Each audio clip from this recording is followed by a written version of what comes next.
Cuán firme cimiento se ha dado a la fe. Le presentamos A través de la Biblia, un análisis de la Biblia libro por libro que nos ayudará a crecer espiritualmente.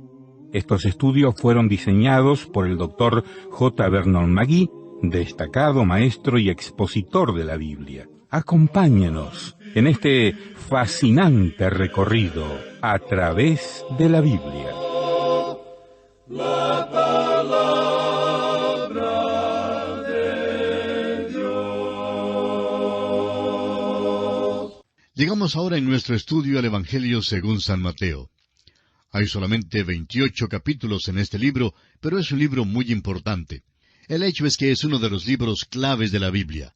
Este Evangelio nos trae a la misma presencia de la persona de Cristo. Al llegar hoy a este Evangelio de San Mateo, quisiéramos llenar el vacío que hay entre el Antiguo Testamento y el Nuevo. Es esencial que sepamos algo acerca de este período de aproximadamente 400 años para apreciar y tener un conocimiento correcto del Nuevo Testamento. Este es el intervalo comprendido entre los días de Nehemías y Malaquías y el nacimiento de Jesucristo en Belén. Después que Malaquías había hablado, el cielo guardó silencio. Podríamos decir que la radioemisora DIOS, Dios, dejó de transmitir y no hubo ninguna transmisión por un lapso de 400 años. Luego, un día, el ángel del Señor apareció repentinamente al sacerdote Zacarías mientras estaba parado frente al altar en Jerusalén en la hora de la oración. Anunció el nacimiento de Juan el Bautista, quien sería el precursor del Señor Jesús. Más adelante veremos cuán importante es Juan el Bautista en este Evangelio de Mateo. Notamos que ocurrieron muchísimos eventos durante este intervalo de 400 años, aunque es un período que no es mencionado en las Escrituras.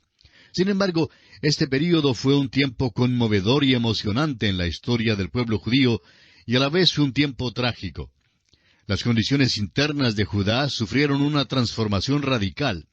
Una nueva cultura, algunas instituciones diferentes y varias organizaciones no conocidas emergieron en este período, las que aparecen en el Nuevo Testamento, pero sin sus antecedentes históricos. La historia mundial había andado a grandes pasos durante el intervalo entre el Antiguo Testamento y el Nuevo. El Antiguo Testamento terminó con el imperio medo-persa como poder dominante. También Egipto era todavía un poder que tenía que tenerse en cuenta en la política mundial.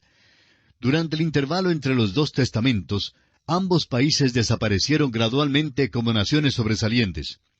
El poderío mundial cambió su sede del oriente al occidente, de Asia a Europa y de Medo-Persia a Grecia. Cuando principia el Nuevo Testamento, un nuevo poder, Roma, se constituye en el soberano mundial. Una consideración de algunas fechas importantes nos dará una vista rápida de los eventos principales que señalan la transición. Ahora es importante que usted, amigo oyente, tome nota de esta fecha, año 480 antes de Cristo. Jerjes, el persa, salió victorioso en una sangrienta batalla contra los griegos en Termópilas, pero luego fue derrotado en la batalla de Salamina. En realidad, lo que le derrotó allí fue una tempestad, pero esta fue la última intentona del Oriente por obtener el dominio mundial. En el año 333 a.C., vino del occidente el macho cabrío con un cuerno notable entre sus ojos que Daniel menciona en el capítulo 8 de su profecía. Este era Alejandro Magno, quien dirigió las fuerzas griegas unidas hacia la victoria sobre los persas en Isus. En el año 332 a.C., Alejandro Magno visitó a Jerusalén. Le fue mostrada la profecía de Daniel que hablaba de él, y por eso no asoló a Jerusalén. Jerusalén fue una de las pocas ciudades que Alejandro Magno no asoló. En el año 323 a.C., Alejandro murió en Persia. Al parecer había intentado mudar la sede del imperio hasta allí. Luego el imperio mundial, tanto de Oriente como de Occidente, fue dividido entre sus 4 generales. En el año 320 a.C., Judea fue anexada a Egipto por Ptolomeo Sóter. En el año 312 a.C., Seleuco fundó el reino de los Seleucidas, que pasó a ser Siria. Trató de tomar a Judea, por lo que Judea llegó a ser el campo de batalla entre Siria y Egipto. Este pequeño país llegó a servir de valle entre las dos naciones rivales. El resultado era muy semejante a la tabla de estregar ropa que muchas de nuestras madres solían utilizar. De arriba a abajo estregaba la ropa. Pues así hicieron estas dos naciones. Fueron de arriba a abajo sobre la pequeña región de Judea. Ahora, en el año 203 a.C., Antíoco el Grande tomó a Jerusalén y Judea pasó así al dominio de Siria. En el año 170 a.C., Antíoco Epífanes tomó a Jerusalén y denigró el templo, ofreciendo un cerdo sobre el altar. Había sido mencionado en el libro del profeta Daniel como el cuerno pequeño, en Daniel 8:9. Lo han llamado el Nerón de la historia judía. En el año 166 a.C., Matatías, el sacerdote de Judea, levantó una rebelión contra Siria. Este es el principio del período de los Macabeos. Los judíos nunca habían sufrido más que lo que sufrirían durante esta época, y nunca fueron más heroicos que durante este intervalo. Judas Macabeo, que quiere decir el martillo, fue el líder que organizó la rebelión. En el año 63 a.C., Pompeyo el romano tomó a Jerusalén, y así el pueblo hebreo pasó a quedar bajo la soberanía de un nuevo poder mundial. Estuvieron bajo el gobierno romano tanto en el tiempo del nacimiento de Jesús como en todo el período en que se escribió el Nuevo Testamento. En el año 40 a.C., el Senado romano nombró a Herodes como rey de Judea. Nunca ha habido una familia ni un nombre más inicuo que éste. Se ha hablado mucho acerca de la mafia tan terrible, pero esta familia sobrepasó a todas. En el año 37 a.C., Herodes tomó a Jerusalén y dio muerte a Antígono, último de los reyes sacerdotes entre los macabeos. En el año 31 a.C., Augusto César llega a ser el emperador de Roma. En el año 19 a.C., comenzó la reconstrucción del templo de Herodes. La construcción había estado en proceso ya por mucho tiempo cuando nació nuestro Señor Jesucristo, y todavía continuaba durante el tiempo en que se escribió el Nuevo Testamento. En el año 4 a.C., nace en Belén nuestro Salvador, Cristo Jesús. La vida interna de la nación de Judea sufrió cambios radicales a causa de sus experiencias durante el período entre los dos testamentos. Después de la cautividad babilónica, se volvió de la idolatría a un esfuerzo frenético por lograr una santidad legal. La ley mosaica se constituyó en un ídolo. El hebreo clásico se dio al arameo como idioma de uso común, aunque se retenía el hebreo para la sinagoga. La sinagoga parece haber aparecido después de la cautividad.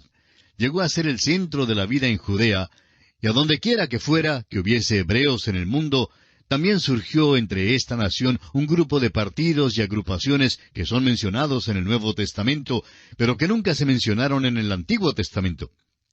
Ahora estos partidos o agrupaciones podemos dividirlas en 4 grupos principales. Primero, los fariseos. Estos fueron el partido dominante. Se presentaron para defender el modo de vivir judío contra toda influencia extranjera. Eran legalistas estrictos que creían en el Antiguo Testamento.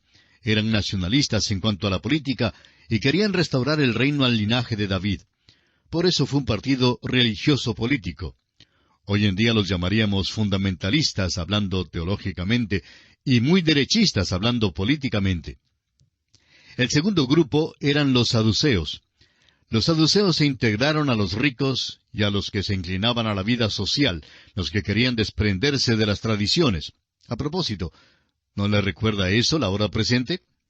¿No es interesante que las familias ricas sean las liberales? Las migajas todavía caen de la mesa del rico. Están dispuestos a dar las migajas, pero no dan su riqueza, eso es seguro. Los saduceos eran liberales en su teología y rechazaban lo sobrenatural. Por eso eran enemigos de los fariseos. Los saduceos tenían mucho en común con los epicúreos griegos. Los epicúreos fueron opuestos a los estoicos.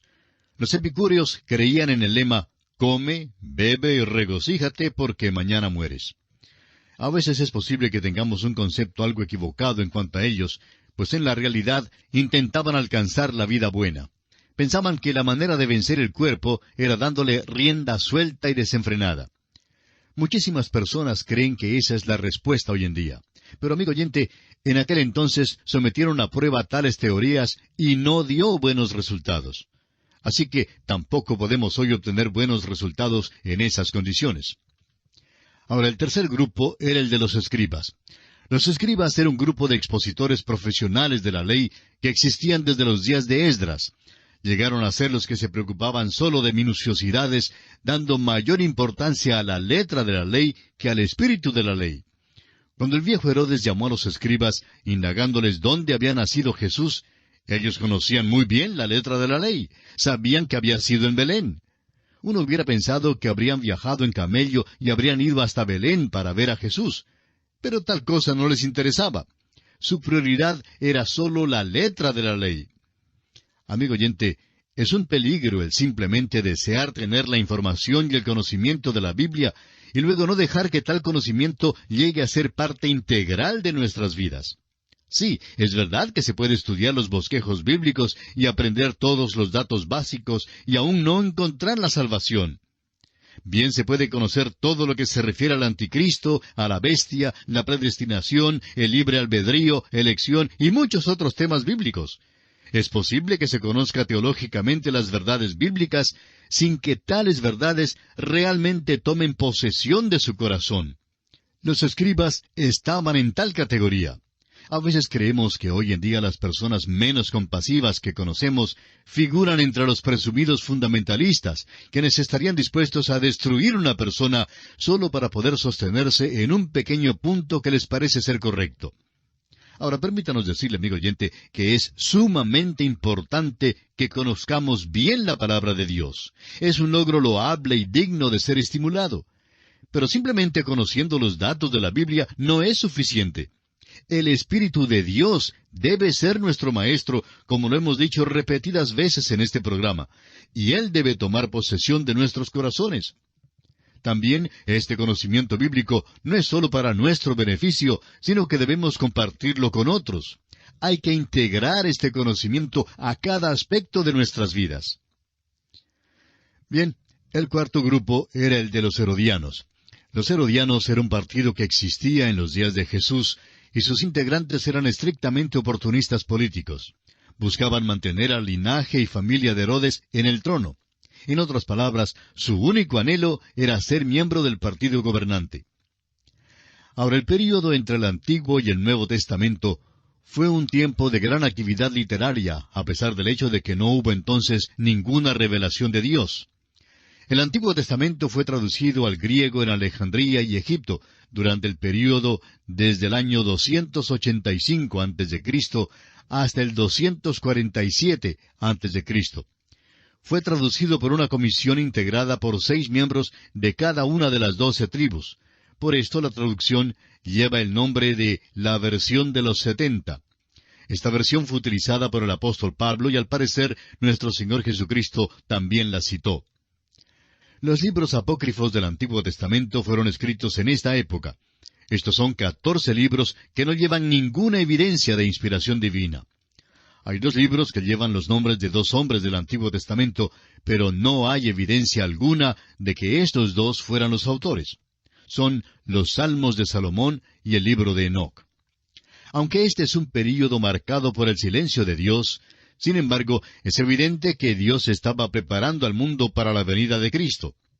El pueblo judío, la civilización griega, el imperio romano y la multitud de civilizaciones en el oriente, todos se estaban preparando para la venida de un Salvador, quien vino justamente en el momento preciso de la escena mundial que Pablo designó como el cumplimiento del tiempo. Los 4 evangelios fueron dirigidos a los 4 grupos principales en el mundo de aquel entonces. Veamos ahora la comparación de los 4 evangelios. El Evangelio de Mateo fue escrito para la nación de Israel. Fue escrito en hebreo y dirigido principalmente al hombre religioso de aquel tiempo. El Evangelio de Marcos fue dirigido al mundo romano. El romano era un hombre de acción que creía que el gobierno, es decir, la ley y el orden, era el único método capaz de controlar al mundo. Muchísimas personas creen aún hoy día que por este método es que el mundo debe ser controlado. Es verdad que debe haber ley y orden, pero los romanos pronto se enteraron de que no les era posible gobernar al mundo con tan solo esto. Al mundo no solo le faltaba oír de alguien que creía también en la ley y el orden, sino de alguien que ofrecía el perdón del pecado y la gracia y la misericordia de Dios. Este es el Señor que el Evangelio de Marcos presenta a los romanos. El Evangelio de Lucas fue escrito al griego, al pensador, al intelectual de entonces. El Evangelio de Juan fue escrito directamente para los creyentes, pero también indirectamente para el Oriente, donde había millones que clamaban por la liberación en aquel día. Todavía hay un clamor hoy en día de un mundo que necesita la liberación. El hombre religioso necesita a Cristo y no la religión. El hombre de poder necesita de un Salvador que tiene el poder para salvarlo. Al pensador, al intelectual, le falta alguien que pueda suplir tanto sus necesidades mentales como las espirituales. Al gran Oriente y sus multitudes hundidas en la miseria, les falta saber acerca de un Salvador que puede no solo salvar, sino también revivificar a un hombre y transformarlo, llevándolo a un lugar donde puede vivir para Dios. Consideremos ahora el Evangelio según San Mateo. El Evangelio de Mateo fue escrito por un publicano, un cobrador de impuestos, sobre quien el Señor Jesús había puesto su mano de una manera muy definida. Así lo vemos en Mateo capítulo 9, versículo 9. Fue seguidor del Señor Jesús, un apóstol. Papías lo dice y Eusebio lo confirma, y otros de los padres apostólicos se ponen de acuerdo en que este Evangelio fue escrito originalmente por Mateo en hebreo para la nación de Israel, un pueblo religioso. No tenemos suficiente tiempo como para entrar en las circunstancias circundantes a todo esto, pero Dios había preparado toda esta nación para la venida de Cristo al mundo. Y así procedió de esta nación, tal como el Señor Jesús mismo lo dijo en Juan capítulo 4, versículo 22. La salvación viene de los judíos. Un historiador alemán dijo que Dios preparó al Salvador para que viniera de Israel. La salvación debía venir de ellos. Preparó también al mundo pagano para la salvación porque ciertamente la necesitaba. Todo el mundo la necesita. El Evangelio según San Mateo es un libro notable y un libro clave de la Biblia.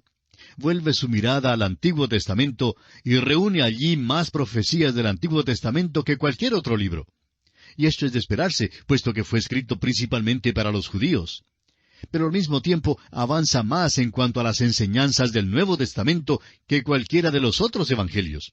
Por ejemplo, ningún otro escritor del Evangelio menciona a la iglesia por nombre, pero Mateo la menciona.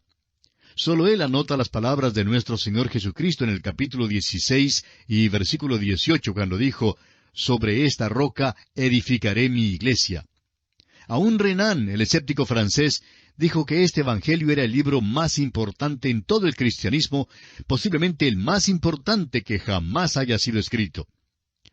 Un publicano transformado por Jesucristo fue la persona elegida por el Espíritu de Dios para dirigir este Evangelio al pueblo de Israel. Este Evangelio presenta el programa de Dios. La frase, «el reino de los cielos», es una expresión que es peculiar a este Evangelio. La encontramos allí unas 32 veces, mientras que la palabra reino ocurre 50 veces. Una comprensión correcta de la frase reino de los cielos es esencial para cualquier interpretación de este Evangelio y de la Biblia. Y quisiéramos declarar categórica y dogmáticamente que el reino y la iglesia no son palabras sinónimas, no son lo mismo. La iglesia está incluida en el reino de los cielos, pero no son iguales. Por ejemplo, Maracaibo está en Venezuela, pero Maracaibo no es toda Venezuela. Si usted no está de acuerdo, pregunte a los caraqueños. Venezuela no es América Latina, pero está en la América Latina. La Cámara de Comercio de algún país quizá pueda pensar que su país es toda la América Latina, pero no lo es. Es solamente una parte pequeña de ella. El reino de los cielos, declarado con simpleza, es el reino esperado que comenzará cuando Jesucristo, el Mesías, implante su reino de justicia, paz y amor sobre toda la tierra. La iglesia estará presente en este reino, pero no constituirá su totalidad. Ahora sabemos que los teólogos han obscurecido la atmósfera y ciertamente han hecho de esto una cosa muy complicada. Pero los pobres predicadores como nosotros tenemos que salir con una explicación simple y es esta. El reino de los cielos es el reinado de Jesucristo aquí en la tierra. Los judíos a los cuales este Evangelio fue dirigido entendieron esta expresión como el total de todas las profecías del Antiguo Testamento con respecto a la venida de un rey del cielo para establecer un reino aquí en esta tierra con las normas del cielo. Esta expresión, pues, no les era nada nueva. Veamos ahora que el reino de los cielos es el tema de este Evangelio. El que establecerá ese reino sobre la tierra es el Señor Jesucristo. El reino es lo más importante aquí, y el Evangelio de Mateo contiene 3 discursos principales que tienen que ver con este reino. En primer lugar, el Sermón del Monte, que se refiere a las leyes del reino. Creemos que es solamente una lista parcial de lo que se llevará a cabo en aquel día. En segundo lugar, las parábolas de misterio. Estas parábolas en Mateo capítulo 13 son acerca del reino. Nuestro Señor nos dice que el reino de los cielos es como un sembrador, como un grano de mostaza, etc. Y en tercer término, el discurso del Monte de los Olivos, que anticipa el establecimiento del reino aquí en la tierra. En nuestro estudio del Evangelio de Mateo, veremos que la expresión el reino de los cielos es una expresión de significado progresivo. Es muy importante que veamos esto. Hay un movimiento o acción en el Evangelio de Mateo, y si no lo vemos, pues no hemos comprendido el verdadero sentido de este Evangelio. Es como estar en la autopista y pasarse la salida sin verla. Si uno se la pasa, amigo oyente, está en apuros. Si no vemos el movimiento de este maravilloso Evangelio, no podremos comprender algo muy importante. Este Evangelio es muy semejante al libro de Génesis. Son 2 libros claves de la Biblia, y realmente debemos estar lo suficientemente familiarizados con estos 2 libros a fin de que nos sea posible reflexionar sobre todo su contenido. Daremos algunos títulos de los capítulos para poder así aprender a reflexionar sobre el contenido de este libro. Sugerimos, pues, que aprenda usted los capítulos de Mateo, pero que no pase por alto la acción que hay en estos capítulos. Vamos a darle ahora una manera de dividir el Evangelio de Mateo. En nuestro estudio seguiremos una división algo diferente, pero ésta le ayudará a reflexionar. Es importante que conozcamos a Mateo para comprender la Biblia. Primero, la persona del Rey, capítulos 1 y 2. Segundo, la preparación del Rey, capítulos 2 hasta el versículo 16 del capítulo 4. En tercer lugar, la propaganda del Rey, capítulos 4, versículo 17 hasta el versículo 35 del capítulo 9. El programa del Rey, capítulo 9, versículo 36 hasta el capítulo 16, versículo 20. La pasión del Rey, capítulo 16, versículo 21 hasta el capítulo 27, versículo 66. Y en sexto lugar, el poder del Rey, en el capítulo 28. Y así concluimos esta introducción al libro o al Evangelio según San Mateo. En nuestro próximo programa entraremos de lleno en este Evangelio y contamos desde ya con su fiel sintonía. Mientras tanto, le sugerimos leer todo el primer capítulo de este Evangelio para estar mejor preparado para este estudio que llevará mucha bendición a su alma. Será entonces hasta nuestro próximo programa. Es nuestra oración que el Señor le bendiga abundantemente.